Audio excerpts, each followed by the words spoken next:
وقت نہیں، اللہ نے جنہیں توفیق دی انہوں نے یہاں تک آئے اور شریعت و سنت کو سیکھا، یہ بہت بڑی بات ہے۔ اور میں بالخصوص قاری صاحب قبلہ کو مبارکباد پیش کرتا ہوں، جو کام انہوں نے کیا ہے، جو قدم اٹھایا ہے انہوں نے، وہ معمولی بات نہیں ہے، اور اس کے نتائج جو ہوں گے وہ بڑے عمدہ ہوں گے انشاءاللہ آنے والے وقت میں۔ کتنے ایسے نوجوان تھے جن کو وضو کا طریقہ نہیں معلوم تھا،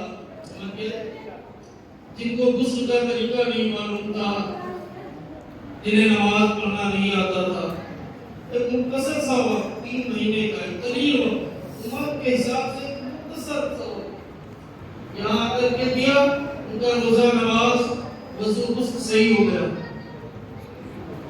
اور میں تو اپیل کرتا ہوں لوگوں سے کہ جو لوگ نہیں آتے ہیں یا جن کے پاس ابھی وقت نہیں ملا ہے آنے کا، وہ لوگ اپنا وقت نکالیں، اپنا وقت نکال کر یہاں آئے، روزہ نماز وضو غسل جو ضروری مسائل ہیں ان کو سیکھیں۔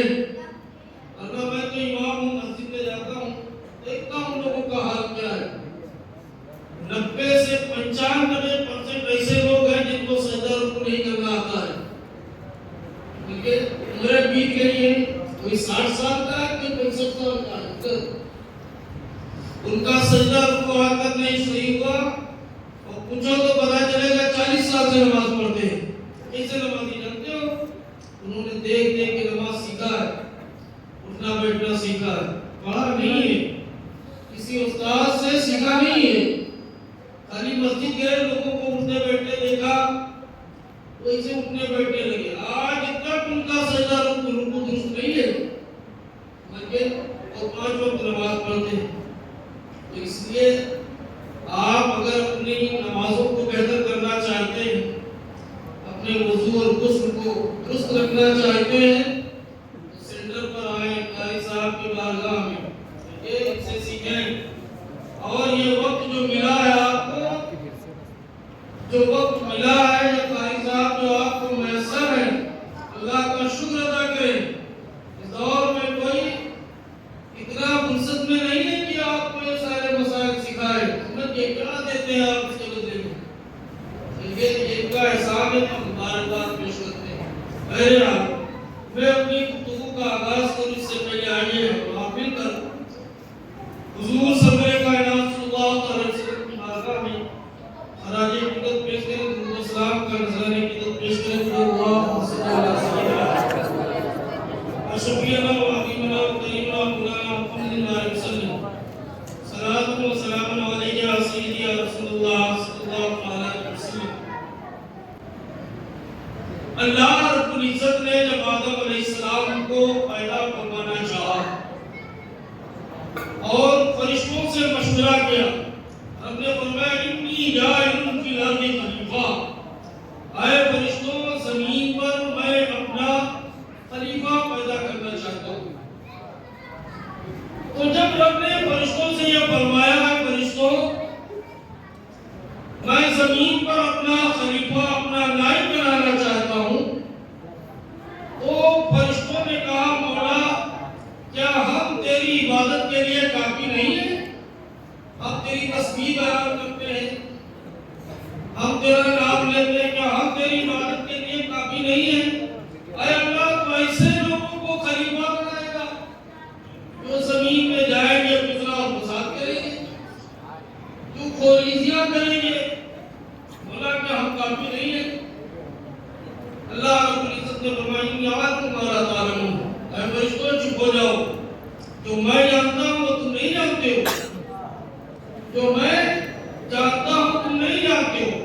اللہ رب العزت نے آدم علیہ السلام پیدا فرمایا، پتلا تیار کیا، اس میں روح پھونکی، آدم علیہ السلام کو تمام چیزوں کے نام سکھائے اور جتنی چیزیں تھی ان کے نام بھی بتائے، ان کے کام بھی بتائے۔ اس کے بعد فرشتوں کے سامنے وہ ساری چیزیں پیش کی گئی اور پوچھا گیا ان سے، رب نے پوچھا ان کے بارے میں بتاؤ، ان کا نام کیا ہے، ان کا کام کیا ہے؟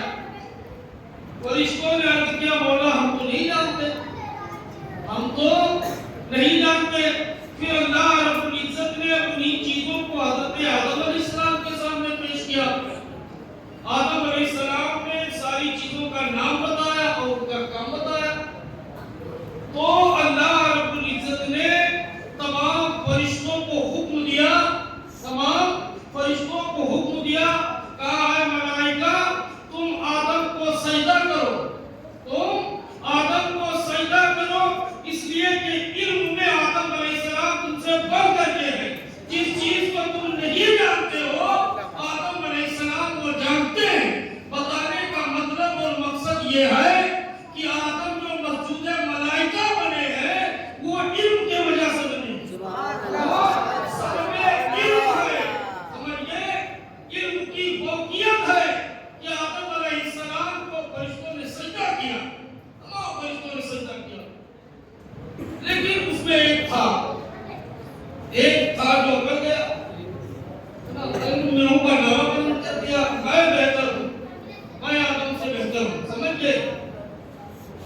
جب اس نے کہا میں آدم سے بہتر ہوں، تکبر کیا، کھمنڈ کیا اپنے علم پر. سمجھ گئے؟ اللہ رب العزت نے فرمایا لعنتی ہے لعین ہے، نکل جا میری جنت سے. سمجھ گئے؟ تو شیطان کے جنت سے خروج سے، جو اس کا خروج ہوا جنت سے، اس سے یہ بات سمجھ میں آئی کہ اگر علم والے کی یا علم کی قدر نہ کی گئی، اگر علم والے کی قدر نہ کی گئی تو شیطان جنت میں تھا، جس نے قدر نہیں کیا تو وہ جنت سے باہر کر دیا گیا. اگر ہم بھی علم کی قدر نہیں کریں گے تو ہم تو ابھی وہاں تک پہنچے بھی نہیں ہیں، ابھی پہنچے بھی نہیں، جو اندر تھا وہ باہر کر دیا گیا. اس لیے علم کی قدر کریں، علم کی قدر کریں. اور جس نعمت کی قدر نہیں کی جاتی ہے اللہ تبارک و تعالیٰ اس نعمت کو کھا لیتا ہے، اس نعمت کو چھین لیتا ہے لوگوں سے. جس نعمت کی ناقدری کی جاتی ہے تو بہت بڑی نعمت ہے. اور ایک وقت تھا کہ مسلمانوں کا علمی میدان میں کودی بولتا تھا. سمجھئے؟ آج جو ہم جب مسلمان باہر یونیورسٹیز میں، عیسائیوں کی، یہودیوں کی یونیورسٹیز میں لائن لگا کر کے کھڑے رہتے ہیں کہ کسی طریقے سے ایڈمیشن ہو جائے، میں جب وہاں کی تعلیم حاصل کر لوں. ایک دور ایسا بھی گزرا ہے مسلمانوں کا کہ وہ اسپین کی سرزمین تھی، وہ اسپین کی سرزمین تھی، 800 سال تک مسلمانوں نے وہاں حکومت کی تھی. سمجھے؟ اسی اسپین کی سرزمین پر ایک جگہ ہے قرطبہ، اس قرطبہ کی جامع مسجد میں مسلمانوں کی علمی درسگاہ تھی. اس علمی درسگاہ میں یورپ کے انگریز لائن لگائے کھڑے رہتے تھے، 6 مہینے تک انہیں ایڈمیشن نہیں ملتا تھا. یہ حال تھا مسلمانوں کا علمی معیار، یہ علمی معیار تھا مسلمانوں کا. لیکن مسلمانوں نے ناقدری کی، اللہ نے یہ نعمت مسلمانوں سے چھین لی. آج پوری دنیا میں سمجھئے پاسی جماعت سے بھی بدتر علمی میدان میں مسلمان ہے. پاسی جماعت سے بھی بدتر مسلمان ہے علمی میدان میں. ہم سے علم کے معاملے میں وہ آگے ہیں، پیچھے رہتے ہیں.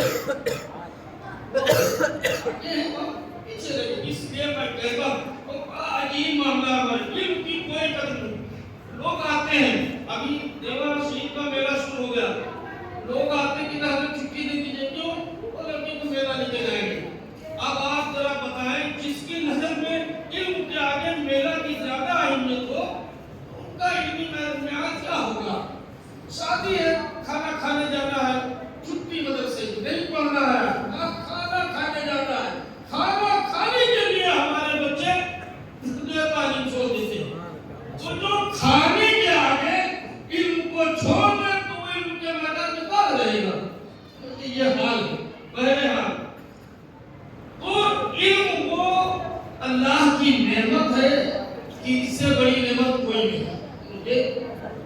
اللہ کے رسول صلی اللہ علیہ وسلم حجۃ الوداع کے موقع پر ایک لمبا طویل خطبہ دیا اور اس خطبے میں ارشاد فرمایا کہ میں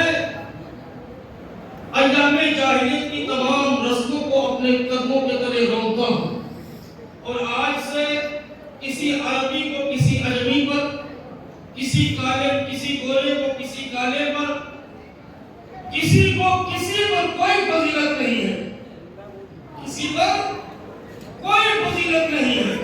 تو اللہ کے رسول حجۃ الوداع کے موقع پر یہ اعلان فرما رہے ہیں کہ کسی پر کوئی فوقیت نہیں، سارے انسان برابر ہیں، سارے انسان برابر ہیں، کسی پر کسی کو کوئی فوقیت نہیں ہے۔ دوسری طرف اللہ رب العزت قرآن مجید میں ارشاد فرماتا ہے قل هل يستوي الذين يعلمون والذين لا يعلمون، اے میرے محبوب آپ فرما دو کہ عالم اور جاہل برابر نہیں ہو سکتے ہیں، پڑھے لکھے اور ان پڑھ برابر نہیں ہو سکتے۔ ایک طرف تو حکم دیا جا رہا ہے کہ کوئی تفریق نہیں، سارے مسلمان برابر ہیں، لیکن دوسری طرف فرماتا ہے کہ نہیں، تفریق کی جائے گی اور وہ تفریق کی جائے گی علم کی بنیاد پر، وہ تفریق علم کی بنیاد پر ہوگی۔ سمجھیے یہ ہے علم کا معیار، یہ ہے علم کا مرتبہ، سمجھیے۔ اور ہمارے بزرگوں نے علم دین کو حاصل کرنے کے لیے بڑی محنت و مشقت اٹھائی۔ ابھی آپ نے چند روز پہلے سیدنا سرکار غوث اعظم رضی اللہ تعالیٰ عنہ کی 11ویں شریف منایا، نیاز واقعہ دلایا، چند دن گزرے ہیں، سمجھیے۔ ہم نے صرف حضور غوث اعظم رضی اللہ تعالیٰ عنہ کو قیامت تک پہچانا ہے، سمجھیے۔ ہم صرف اتنا جانتے ہیں حضور غوث پاک حکم دیتے تھے تو وہ ہڈیوں کو جمع کر دیتے، ہاتھ پھیر دیتے تو وہ کھایا ہوا مردہ زندہ ہو جاتا تھا، یہی کرامت دیکھیں۔ لیکن ہم جب دیکھتے ہیں حضور غوث پاک کی سیرت طیبہ کو تو مادر ذات یعنی پیدائشی ولی ہونے کے باوجود حضور سیدنا شیخ عبدالقادر جیلانی رضی اللہ تعالیٰ عنہ جیلان سے بغداد کا سفر طے کرتے ہیں، اور وہ صرف اور صرف علم دین کے لیے، صرف اور صرف علم حاصل کرنے کے لیے۔ آج کا زمانہ نہیں تھا کہ گاڑی پر بیٹھ گئے اور پہنچ گئے، پہلے کا سفر بڑا دشوار کن ہوتا تھا، سمجھئے، آسان راستہ نہیں تھا۔ اس وقت سفر کرنا اپنے آپ کو موت کے منہ میں ڈالنا تھا، سمجھئے، آسان سفر نہیں تھا۔ اتنا لمبا سفر ولیوں کے سردار سلطان الاولیاء سیدنا حضور غوث اعظم اگر کرتے ہیں تو وہ علم دین کے لیے کرتے ہیں۔